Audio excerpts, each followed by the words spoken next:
The guarantee was that would not be taking place.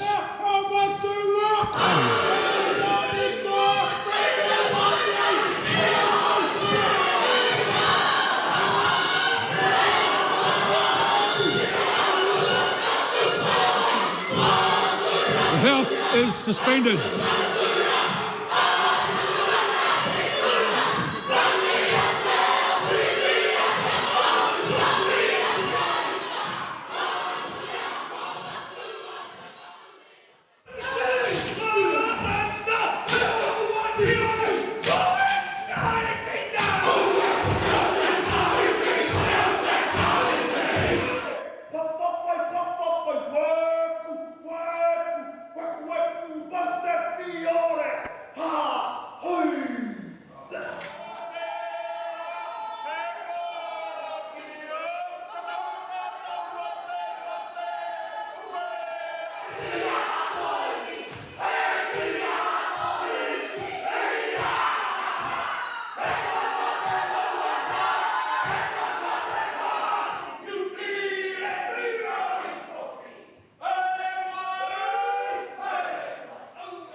Of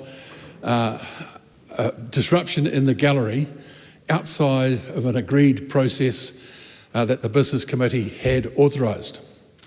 The key point is, in this place, that no one member is more or less elected than anyone else. And the time that the House allocates for anyone to speak in here is by agreement. And when we have people coming into the House who decide they're not going to abide by their agreements, then they put themselves in a contemptuous position. The behaviour in the gallery was contemptuous. And it is my intention over the next couple of days to find out whether or not that was by agreement with any party inside this House. Because people go on to marae all over the country and respect the protocols. We have a protocol here. It is our tikanga. That tikanga is based, as I said before, on agreement. And for people to decide they're not going to participate in that process, then they put themselves very firmly in contempt of Parliament. The House will now continue with its business. Korihi, korihi, ko. Iti rea rea te te kahika te a kataea. Korihi, korihi, ko. Tātumu, kei heara koe kangarone. Kua hauangiangi ngā pae o ngā iwi katoa. Ko ngā kāhu e rua, no runga mai o takaparawhau, e rā, kua taka ki te pō. E aku rangatira, Clay, ko rua, ko Papa Grant Hawke. Haere aku rangatira, haere. Moko whiti atu ki taupiri kūao, hine i pū āwai. E hine, haere, haere. Koutou e ngā mate o te wā, haere i te au kume, i te au roa, i te au te hoki mai anō. Haere ngā mate, haere. Kei ngā pou o tōku whare wairua. Hoki wairua mai, hoki wairua mai. Ki ngā pou o te aho matua, nēni tuki. Nāu te kōrero, kia mau ki te aka matua, te toi huarewa tipua. Whaia kā te rina te hei kōkō. Nāu te ringa i whakairo i te aho matua me ōna wāhanga e ono. Nāu i whakamaharaia mātou kia kimihia te mea ngaro. Ki te pou o tōku reo Māori, hori te pou. Grandad. Nāu taku reo. Nāu i tūhoe ai tōku arero, nāu i tūhoe ai tōku ngā kau, i tūhoe ai ahau. Ki ōku pou o te ao Haka. Koro ngā pō, ko rua ko kui pīmia. Nā kōrua ngā rangi me ngā kupu i tito, i manai anō te kōrero, ki te wātea te hinengaro me te kaharere o te wairua, ka taea ngā mea katoa. Kei ngā pou o tōku whare o ngā tūmanako. Whae arapera, whae hinerapa, Nanny June, whae Barbara, Ricky, koutou aku titi raukura me aku iti raukura kua riro ki te pō. E mura tonu ana te ahi nā koutou i tautou i tō tātou pā. Anei, kua kawea mai e mātau ki konei ki tēnei whare i tēnei rā. A kāti ki ngā pautoko manawa o te Pāti Māori. Whae tāri ana, kōrua tahi, ko taku tai moana. Mārei kura mārire, ngā kau māhaki. E kui tari, nā ua whānau ora, i ohia ake i te kore ki te ao mārama. Taku tai, i whāia e koe ngā mahi ararohenga. Kia whai pokohiwi pono ai ngā whānau o tō tāua rohe o tāma ki makaurau. Ko kōrua ka noho hei ihopu manawa kiau o tira kia mātau o te Pāti Māori e apa kura tonu nei. Nei ka mihi, nei ka tangi. Kia whakatipe hia ake i konei, he rārangi maunga tūtonu. He rārangi tāngata ngaronoa. Taua raitia te pō, tītoko ki te ao mārama, e ngā uru pā o rātau mā, tēnā koutou katoa. Whakakauake te kauai kahika o kiwa. Te ariki nui, kuini ngā wai hono i te pō, tūmaira. Tūmaira koe i runga i te ahurewa tapu o tō pāpā, o tō kuia, o tīpuna kua riro ki te pō. Tūmaira koe hei ta pairu mo te reo Māori. A tēnā, kia whakatino rangatiratanga tia e au tō tāua reo, ki konei, ki pāremata, ki te ao tōrangapu. Ko te kuini Māori hei whakamarumaru, ko te kīngitanga hei whakaruruhau mō te mana Māori motuhake, rire, hau, pai mārire. E te ariki hou o tūwhare toa te rangi māheu e tū. Kia whitikina i hokoe te ihi o tō pāpā, te mauri o te iwi, te hana o ngā waiariki. Nau mai rā koe te whatu o te whare o te heuheu, rarau. Te ātiawa, taranaki whānui, ngāti toa rangatira. E ngā reo whakahei no runga mai ngā maunga whakahi o te whanganui a tara, ta tuatu ki mua upoko ki ōtaki, tai atu ki rangi tāne ki te wairarapa. Tēnā rā koutou e ngā matamata huanga e ngā mana whenua o ēnei whenua. Whakatau mai i taku iti i taku rahi. Whakatau mai a mātau ngā waiwai tapu. Whakatau mai i taku whānau, i taku hapori tēnei kua tau mai. Mihia a mātau mokopuna. Mihia ngā tamariki o te kōhanga reo me te kura kaupapa Māori. Mihia o rātau mātua, o rātau pākeke. Mihia ngā toa o te reo Māori, tai atu ki ngā pākaiahi me ngā mana tike o tāmaki makaurau. E hara, mihia te uru kahika o tāmaki makaurau tēnei kua pai mai nei. Mihia oku pāpā, i konei, i ngā tau i mua, hei aha, hei kauaka, hei māngai mo ngā iwi Māori i mua. Mihia te mata kirea o te rangapū tuatahi o te Pāti Māori, kua auraki mai. Anei a tā pāpa Peter Sharples, me ana apataki e tūtonu nei, te whare o Hoani Waititi Marae e tau nei, e mihi atu nei, tēnā koutou katoa. A kāti whakatau mai i a hau, i te mema pāremata hou, mo tāmaki makaura.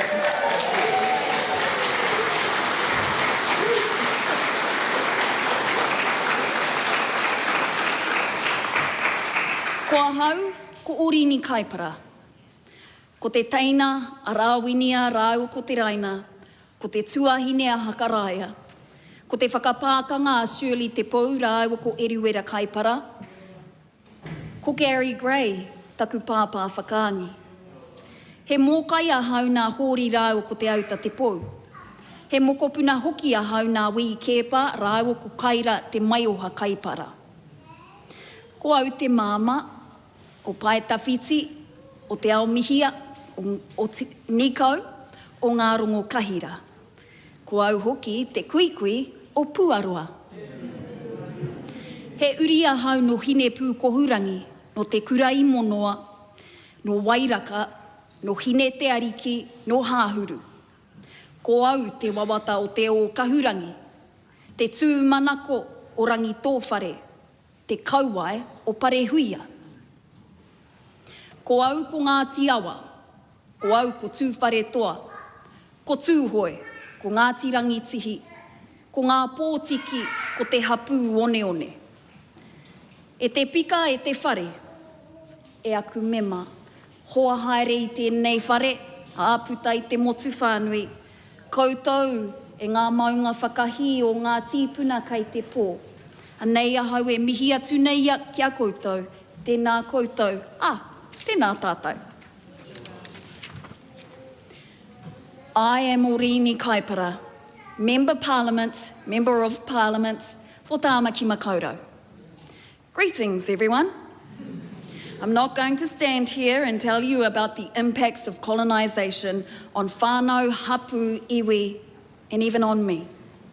That story is well documented.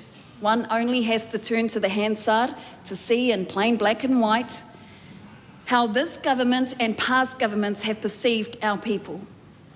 Instead, I will speak of resilience. The resilience of Māori, the resilience that has carried us through generations of struggle and survival. The resilience that has shaped me into the woman, the mother, the grandmother, and now the Member of Parliament who stands here before you today. Te reo Māori, tikanga, kura kaupapa, kapahaka, the arts, heck, even matariki. None of it survived by accident. Ehe, it all survived because we fought for it, Māori and non-Māori alike. We've been fighting for a very long time for te reo to survive and thrive. In 1970, ngā tamatoa and ngā kaiwhakapūmau i te reo lobbied for the introduction of te reo Māori into all schools. 2 years later, the Māori language petition, signed by over 30,000 New Zealanders, was carried to the very steps of this parliament. Ordinary people, extraordinary in their vision, stood up to say, the language of our tipuna and of this whenua will not die. In 1975, 3 historical events took place.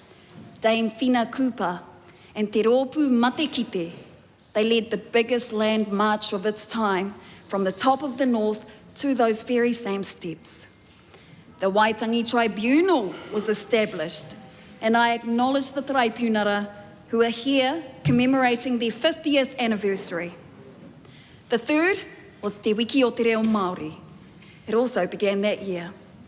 Here we are, 50 years later, celebrating, but with eyes wide open to the realities both institutions face right now. May I remind everyone in this house and out there that in 1975, just 5% of all Māori school children could speak and even understand their own mother tongue. 5%. Ruatoki stepped up first. They became the first bilingual school in the entire country in 1978. That was also the year of Takaparafo, Bastion Point. E kore rawa mātou e wareware. A year later, iwi and hapu gathered near here to plan strategies for the survival of te reo. Te Ātārangi was born. In 1980, Hoani Waititi Marae opened its doors for the very first time, becoming home to many West Aucklanders, including myself and my whānau. That same year, the Kohanga Reo movement was born in Ngārua Wāhia. In 1982, the first Kohanga Reo Puke Atua was opened in Wainui-o-Mata. Later, former politician and Māori broadcaster Derek Fox, he delivered the very first televised news bulletin entirely in te reo Māori. Te Karere was born, and so was I, in 1983. Still young. These acts of resilience, they were critical to our existence and our success. Then, and still now, we created more than a movement, we built community. Community is what established the Kura Kaupapa Māori movement, which is here in this house right now. In 1985, the Kura Kaupapa Māori o Hoani Waititi Marae opened. A dream once whispered became reality, a place where tamariki could grow as who they were born to be, unapologetically Māori. A nei ngā titi raukura o Hoani Waititi Marae, a nei ngā raukura o te aho matua, ngā mokopuna rāwiri rai te rūnanga nui o ngā Kura Kaupapa Māori, kua tae mai, a nei te apōpō, a nei te tirahau, kua tau. The fight for te reo didn't end there, Mr. Speaker. That same year, the Waitangi Tribunal heard the te reo Māori claim Y11. It confirmed what we always knew, that te reo Māori is a taonga guaranteed protection under te tiriti o Waitangi. This led to the establishment of Te Taurawhiri Te Reo Māori, the Māori Language Commission. What followed next was Te Māngai Pāho, Whakaata Māori, and many other Māori language revitalisation efforts that still stand today. Tēnei te reo Māori, te toitū tonu nei. I honour our Pākeke who did not speak Māori. All of you who know and who carry the ache of disconnection and ensured that my peers and I would never feel it. Just as they stood for me, so I now stand for our tamariki and our mokopuna. Thank you for the sacrifices you made. Thank you for the ridicule you faced and for the courage that you showed in your commitment to a better life for us. When I stand in this house, I do so as not as a survivor of colonisation who made it in the Pākehā system, but as the product of Māori resilience. We are the culmination of dreams, of purpose, of hard work and intention. We are here by design. Every single one of us who walks our own real journey is a beneficiary of the efforts of all those who held and still hold the line for all of us today. We embody everything they stood for, all that they dreamed of and all that they hoped for. I've broken barriers, but now I choose to break cycles. I've covered stories and now I choose to change them. I've competed at the Olympics of Haka. I've taken Haka to the Olympics. I've introduced te reo Māori into every space I've walked in, and I have no intention of stopping now. Some say te reo is another act of resistance. For many of us, it is our way of life. It just is. The Aotearoa hou I aspire to is free from racism, from discrimination, from trauma, and from unnecessary suffering. The Aotearoa hou I see is vibing, it's thriving, growing and going forward, not backwards. Kia whakatō muri te haere whakamua. I walk backwards into the future with my eyes fixed firmly on our past. E te pika I entered this whare in my hand holding te aho matua, the values and principles coined by the people who mentored and who shaped who I am today. They're in this house, many of them are not. I also enter on behalf of Takutai Tash Kemp. My predecessor, my tuakana, and I hold firmly in her honour and that of her whānau all that she carried, all that she meant, not only for Tāmaki Makaurau, but all her people who continue today to grieve for her loss. I stand here proudly for Tāmaki Makaurau. To my own whānau, aunties, my uncles, my cousins, my nephews, my nieces, everyone. I hear you. Kei te pai. Thank you for being here with me. I know how unnatural this is for all of us, but trust, we've got this. I've got you and you've got me. I wonder what my mum would say if she were here right now. I know she'd be beaming and saying something like, "Go, my baby." She's here, I know. And I really do hope to do her proud and all of our whakapapa proud. To my hāpai, my pillars of support, kaore ia rikarika aku mihi kia koutou. Jen, Faye, Ray, Mahanga Ngira, Donna, Rahira, Cows, Maria Pare, Parekura, Pāparangi, Aotearoa o te waka whānau, tai atu kia koutou kere mama in the US of A right now. Thank you for having backs, guys, and for joining me on this journey. We made it. You did this. E kore te puna o mihi e mimiti. To the other members of this whare know this. We will debate, we will challenge each other, we will disagree. And I will wrap it up, everybody. I will wrap it up, everybody. I started and now I end with my coho.